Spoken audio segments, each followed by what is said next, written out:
Hello and welcome to Christmas Crafts 365. Today I'll be showing you how to make DIY Christmas centerpieces using items that can be found at the Dollar Tree and Hobby Lobby. I found these little wooden crates from the Dollar Tree and they do come unfinished, but I went ahead and already painted them. One is a nice green color and the other one is a burgundy color. And I'm cutting the foam with my serrated knife. I always use a serrated knife because it makes it a lot easier. You can find foam from the Dollar Tree, but I already had this foam from Hobby Lobby. I am now stuffing it with this material called Crystal Buffalo Neige, and neige just means snow in French. Because the snow overflows from the edges, I do trim off some of the excess. And I'm starting to add my main items to my centerpiece. These bottle brush trees, you can find bottle brush trees at the Dollar Tree, but this one I found after Christmas at Walmart last year, and they had quite a few, so I'm really happy to be using them. Now this snowman came from Hobby Lobby, and it's actually a Christmas ornament.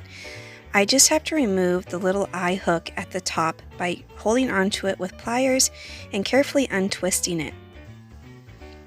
I hot glue everything in place really carefully, and I wanted this to look like a little scene outside of someone's house, so I'm adding a little picket fence behind the tree and the snowman.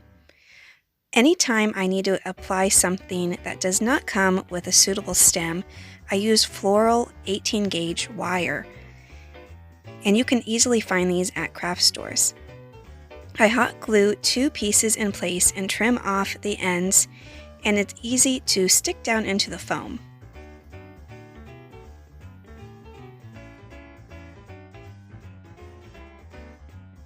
Now for the greenery, I do trim it up to make sure it is the correct size. I just look before I stick it in there to see if it's the accurate size.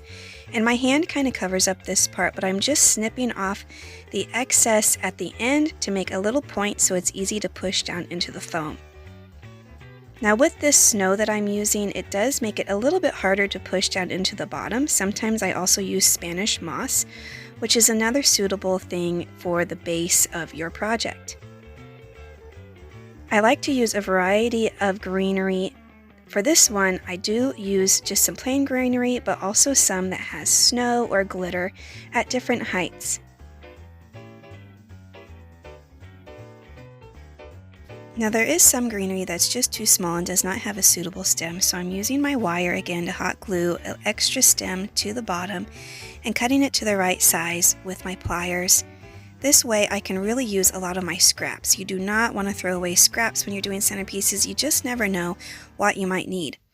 I also want to add some red to play off of the snowman colors. I always look at my main items and try to incorporate colors that are used on those. So definitely some sparkly red. I also found this greenery that had a pine cone in it, so I thought that that was a cute addition to my centerpiece as well. I just repeat these steps that I have already shown you to finish off this first centerpiece, and here is the finished product. I think these Dollar Tree boxes are the perfect size. They're not too big, not too small, but you can still add a lot of detail.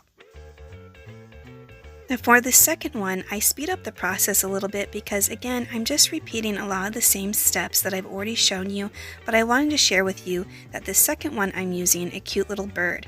Now that was a Christmas ornament as well from Hobby Lobby, and I always start from the back and work my way to the front so you can see the different heights and styles of greenery. I also really wanted to incorporate some white to this one to make the white on the bird pop out. And of course, burgundy and red berries were a perfect additional color to my little bird. I wanted it to look really naturey, like it was in the middle of the woods. And here are my 2 finished centerpieces. Tell me in the comments down below which one you like best.